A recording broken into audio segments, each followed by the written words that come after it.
Mesdames, Messieurs, bonsoir. C'est un plaisir de vous retrouver pour le journal. Voici le sommaire. Bénin-Niger, les liens se resserrent. Le nouvel ambassadeur de la République du Niger est arrivé à Cotonou. Il a présenté les copies figurées de ses lettres de créance au ministre béninois des Affaires étrangères. Un lot de matériel pour améliorer les activités génératrices de revenus à Malanville. Le gouvernement apporte ainsi son appui aux bénéficiaires de l'approche IMO, haute intensité de main-d'œuvre.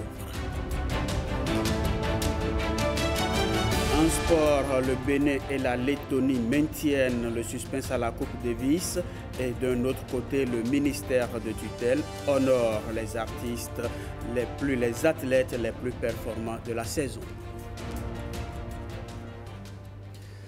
C'est une nouvelle étape dans le réchauffement des relations entre le Bénin et le Niger. Le nouvel ambassadeur de la République du Niger est arrivé au Bénin. Le diplomate a présenté les copies figurées de ses lettres de créance au ministre béninois des Affaires étrangères, Marcel Ahossi. Un diplomate d'expérience au service du rapprochement bilatéral. Fort d'une carrière de 40 ans au sein de l'appareil judiciaire nigérien, Kadade Chaibou, juriste chevronné, diplômé de l'École nationale d'administration du Niger, a gravi les échelons pour occuper des postes de haute responsabilité, notamment à la Cour suprême et à la Cour de cassation de son pays. Son expertise en matière juridique et son parcours au sein de la haute administration font de lui un atout majeur dans le cadre du rétablissement des liens entre Cotonou et Niamey. Il est le nouvel ambassadeur de la République du Niger près le Bénin. Dans le sens contraire, Gildas Agoncan, l'ambassadeur du Bénin, a présenté les copies figurées de ses lettres de créance depuis plusieurs mois. Entre les deux pays, des signes de détente ont récemment émergé, notamment avec l'assouplissement des restrictions douanières par le Bénin. La nomination de Kadade Chaibou comme ambassadeur du Niger à Cotonou peut être perçue comme un geste fort symbolisant la volonté des autorités nigériennes de renouer avec leurs voisins et partenaires stratégiques. Un avenir diplomatique sous le signe de la coopération. Lors de la cérémonie, le ministre béninois des Affaires étrangères salue cette nouvelle étape dans la consolidation des relations bilatérales, réaffirmant l'engagement du Bénin à œuvrer pour une coopération mutuellement bénéfique. De son côté, Kadade Chaibou se montre prêt à travailler pour le renforcement des échanges économiques, sécuritaires et culturels dans l'intérêt des populations. Avec cette prise de fonction officielle, le dialogue diplomatique entre le Bénin et le Niger entre dans une phase décisive, ouvrant la voie à une collaboration renforcée et à la résolution des différends qui ont marqué ces derniers mois. Le porte-parole du président de l'Assemblée nationale face aux professionnels des médias, Vitali Botton, a fait le bilan des lois votées à la deuxième session ordinaire de l'année 2024. Vitis Aoré nous précise qu'il a également présenté les actions menées dans le cadre du contrôle de l'action gouvernementale.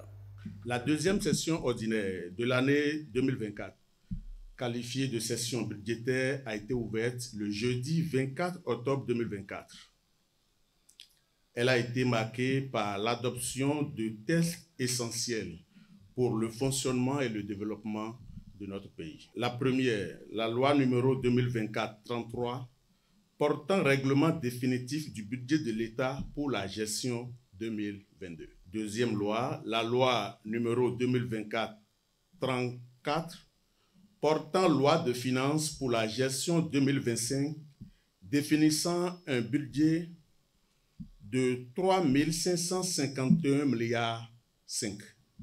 En trois, nous avons la loi 2025-01 relative à l'organisation de l'exercice en clientèle privée des professions médicales et paramédicales de santé humaine en République du Bénin. Quatrième et dernière loi ordinaire votée au cours de cette session, la loi numéro 2025-02. Portant organisation de la concurrence en République du Bénin, qui aligne notre pays sur les standards modernes en matière de droit de la concurrence. Les députés ne se limitent plus uniquement aux simples questions adressées au gouvernement lors des séances en plénière. Désormais, ils multiplient les missions de contrôle parlementaire sur le terrain. Une démarche qui leur permet d'aller au contact des réalités vécues par les populations et de vérifier concrètement l'exécution des projets et programmes gouvernementaux. Plusieurs initiatives et réalisations du gouvernement ont fait l'objet de contrôles rigoureux par les parlementaires, entre autres. Les députés ont effectué des missions de contrôle sur le projet d'appui aux infrastructures agricoles dans la vallée de l'Ouémé. Cette mission a mobilisé les députés membres de la Commission des finances et des échanges, ainsi que leurs collègues de la Commission du plan, qui ont parcouru pendant plusieurs jours les communes d'Abom et Calavi, de Zé. Non loin de l'Assemblée nationale à Djefa, rattrapons la ministre de l'Industrie et du Commerce. Saadia Alimatou Assouma s'est rendue à la société béninoise de sidérurgie. Elle est allée s'informer des conditions de travail et des normes de fabrication du fer à béton. Wenceslas Awaimon et Amadina Niambossou ont fait la visite avec elle. La descente de la ministre de l'Industrie et du Commerce à la Société béninoise de sidérurgie s'inscrit dans le cadre d'une série de rencontres avec les industries béninoises. Il s'agit pour elle de s'imprégner des conditions de travail au sein de cette unité industrielle. Nous avons contribué notamment à la fabrication du casino du Sofitel, au cinéma du Sofitel. Nous avons contribué aussi à l'extension du port. Nous lui avons montré notre atelier CNC muni de diverses machines, ainsi que notre département d'ingénierie qui contribue tous, en fait, si vous voulez, au développement des capacités de production du Bénin. L'idée de la SBS, en fait, c'était de se donner des outils pour mener à bien certains projets qui auparavant étaient impossibles à réaliser au Bénin. Je suis vraiment bluffé. Je voudrais les féliciter, pour la qualité des infrastructures, le respect des normes, que ce soit de production, de protection et surtout des HSE qu'on voit ici. On ne peut pas imaginer de voir ici des concepteurs, une équipe d'ingénierie vraiment à la pointe. On a vu voir une autre unité qui fait de la découpe laser, mais à travers des motifs vraiment attractifs et de créateurs.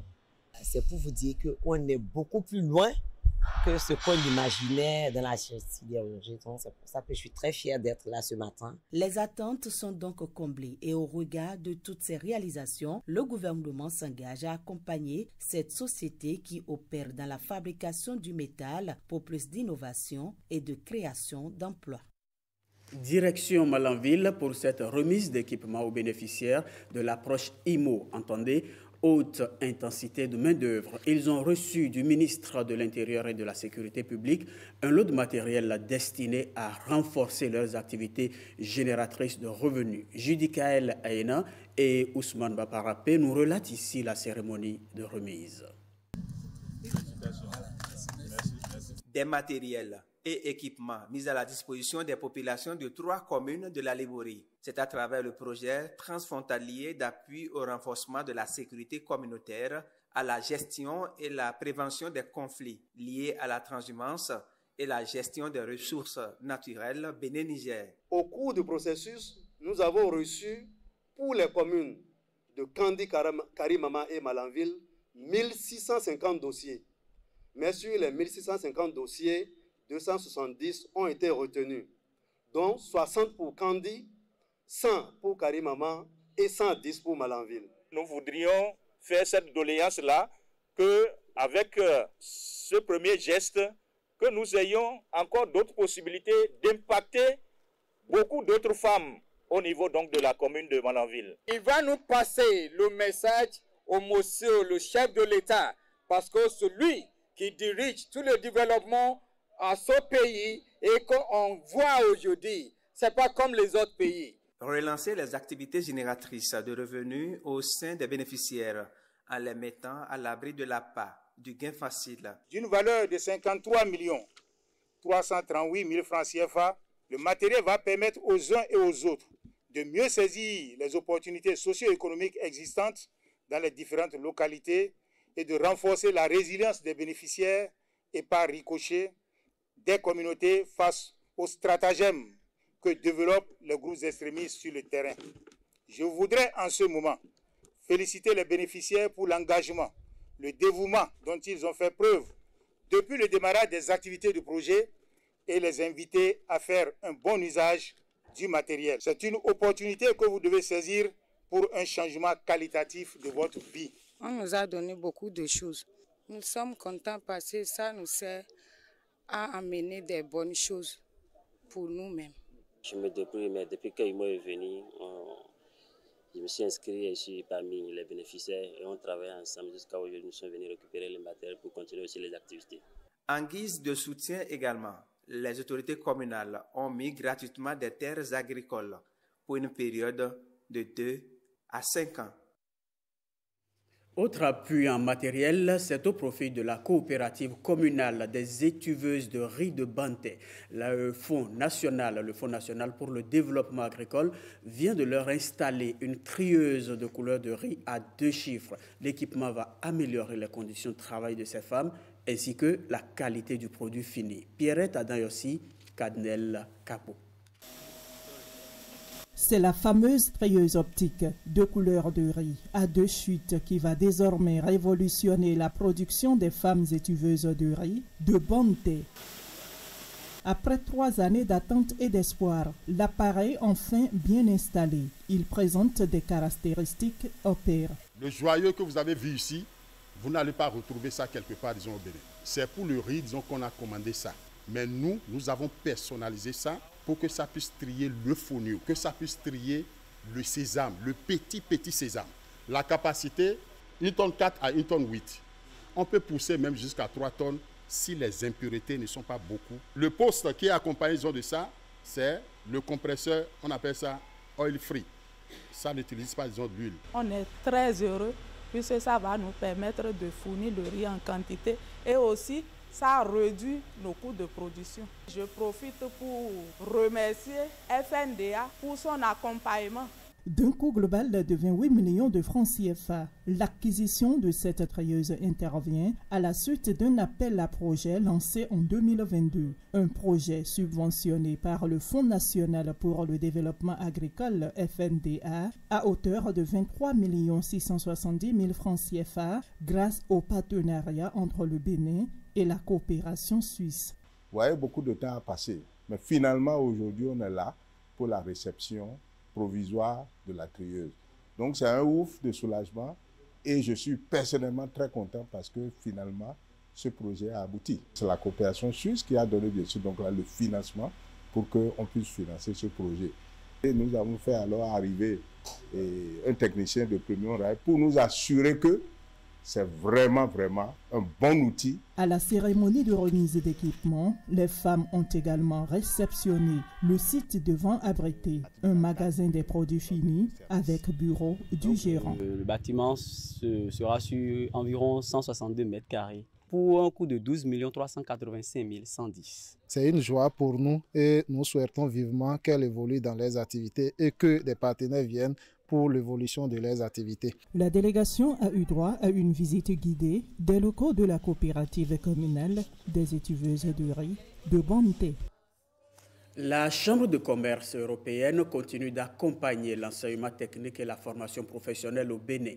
Elle vient d'organiser des journées d'orientation à l'École nationale d'instituteurs de Djougou, occasion pour les apprenants de découvrir les offres de formation disponibles. Jean-Claude James et Yves Agodopessi. Les informations de ces journées d'orientation vont certainement aider ces élèves. Les offres de formation et 8 métiers dits d'avenir leur sont présentés.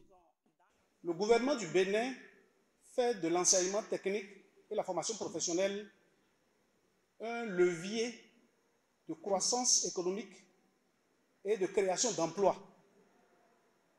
La Chambre de commerce du Bénin a plus de 100 entreprises européennes en activité au Bénin.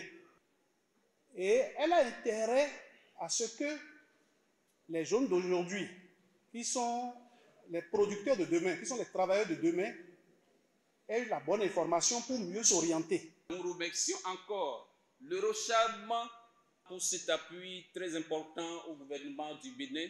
Non seulement ils ont pensé aux apprenants, mais également aux parents qui, au dernier ressort, décident souvent de l'orientation de leurs apprenants. Pour moi, c'est d'accompagner les enfants, de les suivre, de voir dans l'avenir qu'est-ce qui serait bon pour eux. Ce n'est pas juste imposer à l'enfant de faire ce que nous voulons. Nous avons fait notre temps. Une fois, j'ai tenté, ça n'a pas marché. Jusqu'à j'ai investi plus de 300 000. C'était la médecine. Vraiment, l'argent est parti à l'eau. Il a dit qu'il veut être génie informaticien. Bon, finalement, je suis obligé de chercher encore de l'argent et puis financer. Il a commencé déjà à travailler à Cotonou. Des conférences en salle et l'animation des stands dans la cour de l'ENI. Ces journées d'orientation sont organisées dans le cadre du projet Soutien au développement de la formation professionnelle au Bénin. Un projet dont la deuxième édition du concours gastronomique Top Chef Eurocham est l'autre composante. Dans l'actualité politique, je vous propose la rencontre des membres des sessions communales du parti UP Le Renouveau à Abomey-Calavi. Nos reporters William Aguiar et François Zissou constatent que la rencontre est faite de présentation de vœux et d'appel à la mobilisation générale. L'Union progressiste Le Renouveau dans la commune d'Abomey-Calavi est en fête. Moment de retrouvailles et de présentation de vœux entre membres des structures de base du parti. Une célébration sur fond d'appel à l'union, à la mobilisation et à davantage d'engagement. Je nous souhaite à chacun de nous l'esprit de cohésion, l'esprit d'équipe et surtout de pardon. Et regarder l'intérêt supérieur du parti afin de pouvoir pleinement atteindre les résultats et les objectifs que nous nous sommes assignés. Et que notre parti confirme sa suprématie au plan politique dans le pays. C'est ça notre leitmotiv. Et c'est pour cela qu'à Calavi, nous nous donnons la main désormais pour que, comme un seul homme, nous portions haut, très haut, le flambeau de notre parti Union progressiste Le Renouveau. Nous allons nous exhorter à beaucoup plus de patience, à nous accepter. On n'avait pas appris à travailler ensemble. Nous avons commencé cette aventure seulement en 2018. Il y aura des difficultés à s'accepter, mais je crois qu'en voulant faire quelque chose de grand, nous sommes obligés de nous accepter. 2025 est une année de grands défis pour le parti Union progressiste Le Renouveau. À Abomey-Calavi, l'objectif est d'améliorer les performances du parti. Je suis fier de ce que je vois ce soir et je voudrais demander aux différents membres de l'Union progressiste Le Renouveau, aux différents militantes et militants de rester éveillés, d'être mobilisés pour que nous puissions faire face aux enjeux qui se pointeront à l'horizon d'ici bientôt. La vague jaune à Abomey-Calavi annonce ainsi sa rentrée politique. Au dire des responsables communaux du parti, les mobilisations vont désormais se démultiplier pour maintenir en état de veille les militants. Dans la même veine, il y a eu ces retrouvailles des membres du Creuset Femmes Solidaires Sociales. Ce sont des militantes du parti UP Le Renouveau. Elles se sont retrouvées autour de nouvelles perspectives pour l'année 2025. Retrouvons une fois encore William Aguiar et François Zissou. Un instant de réjouissance et de communion en ce début d'année entre militantes de l'Union progressiste Le Renouveau à Abomey-Calavi. Un collectif de femmes réunies au sein du groupement Femmes Solidaires Sociales, un creuset qui s'est donné pour objectif d'œuvrer pour le bien-être social des femmes. Elles font ici le bilan de leurs actions. Chères femmes solidaires sociales, compagnons de lutte, braves Amazones, le chemin parcouru ensemble lors des différentes activités faites, à savoir promotion de l'excellence pour les filles admises au CEP, don de vivres aux femmes détenues à la prison d'Abomey-Calavi, don de kits scolaires aux orphelins, que sais-je encore, était jonché de lianes et ronces. L'année 2024 nous a fait vivre de la joie, du bonheur, du plaisir, mais également de la déception, de l'échec et de la douleur. Il ne pouvait en être autrement car c'est le cycle normal de la vie. C'est l'occasion pour moi de remercier nos dirigeants et plus particulièrement notre président, son Excellence Patrice Athanase Guillaume Talon, pour le travail formidable fait en matière de développement et à la confiance accordée aux femmes. Pour leur engagement social et surtout politique, les femmes solidaires sociales peuvent compter sur le soutien de leur parti politique. Il faut les encourager parce qu'aujourd'hui, il n'est pas donné à toutes les femmes de faire la politique. Et celles qui sont engagées, qui veulent faire le parcours, on doit tout faire pour être à leur côté, les encourager et donner leur ce qu'il faut pour leur évolution et leur épanouissement. C'est la raison de ma présence ce soir pour dire à ces femmes qu'on sera toujours là. 2025, une année de grands défis pour ces femmes solidaires sociales. Elles s'engagent à davantage travailler pour améliorer les performances de leur formation politique. La section Sénégal du Haut Conseil des Béninois de l'extérieur a aussi sacrifié à la tradition de présentation des vœux. C'était hier à Dakar. Le nouveau bureau de la section a saisi l'occasion pour présenter son plan d'action triennal. Voici les images avec Gilles Dansou. Les Béninois résidant au Sénégal ont répondu présents à l'invitation du Haut Conseil des Béninois de l'extérieur. L'objectif de cette rencontre entre compatriotes est de sacrifier à la tradition de présentation de vœux de nouvel an. En tant que responsable à la tête donc, de la diaspora béninoise au Sénégal, nous avons jugé bon d'organiser cette cérémonie pour souhaiter à toute la diaspora béninoise présente au Sénégal nos vœux les meilleurs de bonnes et heureuses années 2025. Ces moments de retrouvailles et de convivialité sont aussi l'occasion pour le bureau du Haut Conseil des Béninois de l'extérieur de dévoiler aux Béninois vivant au Sénégal son plan d'action pour les 3 prochaines années. Nous allons essayer, puisque c'est aussi notre mission, de mieux faire connaître notre pays au Sénégal. La 4e activité qui va nous occuper, c'est l'organisation d'une journée de la femme béninoise au Sénégal. Activité numéro 7, c'est la journée de l'entrepreneuriat béninois à Dakar. Ce programme, initié par le Haut Conseil des Béninois de l'extérieur, a reçu l'adhésion et l'approbation des concitoyens béninois installés au pays de la Teranga. Le nouveau bureau a su quand même décliner un programme très intéressant qui aborde quand même plusieurs activités et surtout qu'il y a un programme qui ne dit pas son nom comme l'alphabétisation. Ça permet quand même une immersion de nos enfants qui ne connaissent pas le pays et qui doivent normalement connaître la langue. C'était ma 3e fois au Bénin, en août, et il fallait que je puisse me sentir un peu plus intégré.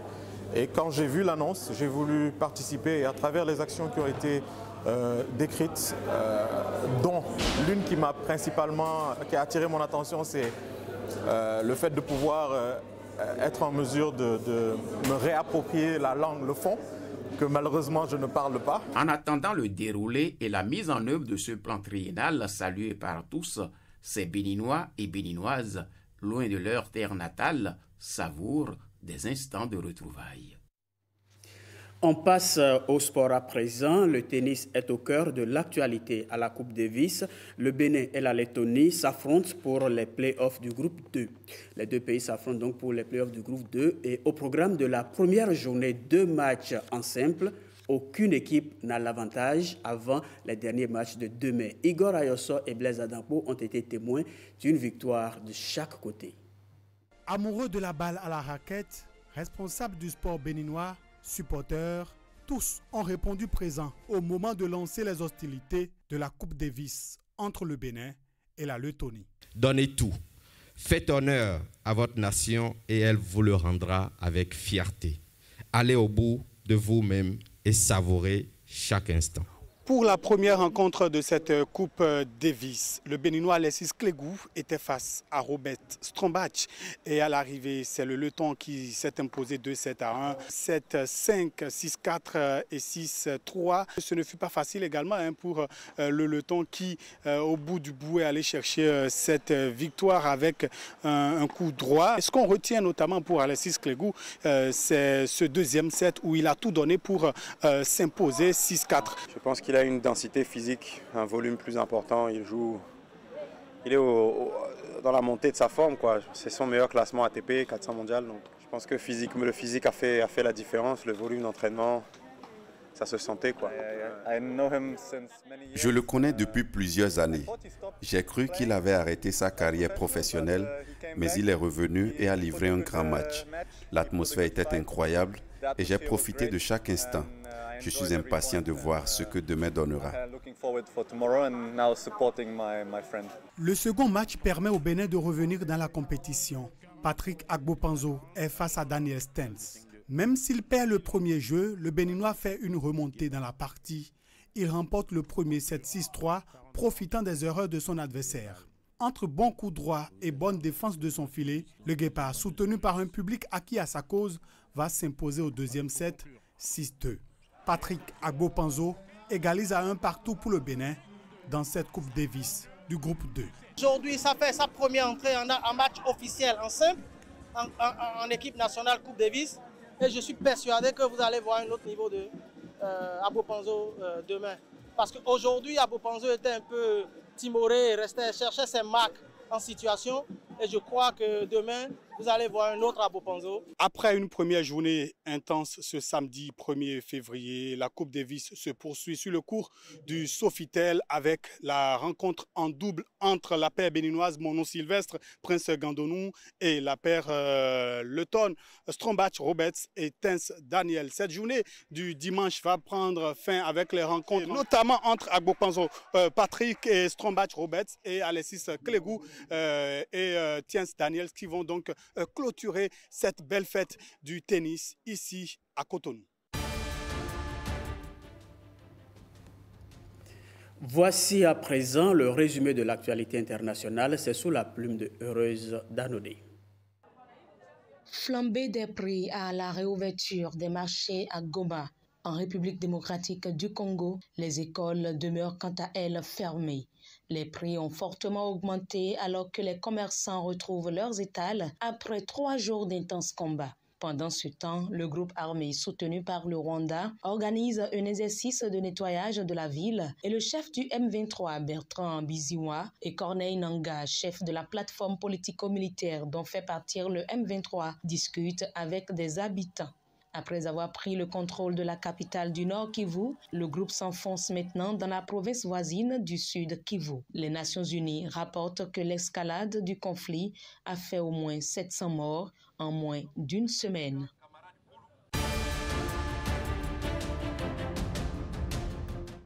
Réouverture du terminal de Rafah, des patients sont évacués de Gaza vers l'Égypte. Des images diffusées par la chaîne égyptienne Al Kahira News montrent l'arrivée en Égypte des premiers des 50 patients évacués de Gaza via le point de passage entre Rafah qui a été ouvert pour la première fois depuis mai 2024. Cette ouverture du terminal intervient dans le cadre de l'accord de trêve après le 4e échange de prisonniers entre Israël et le Hamas.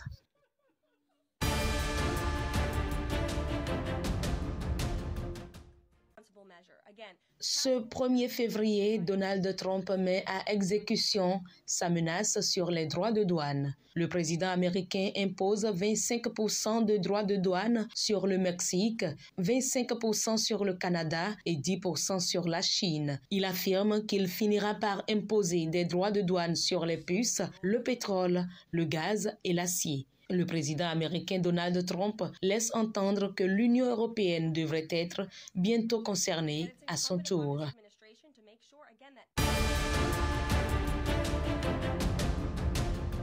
C'est la fin du journal. Merci de votre accueil.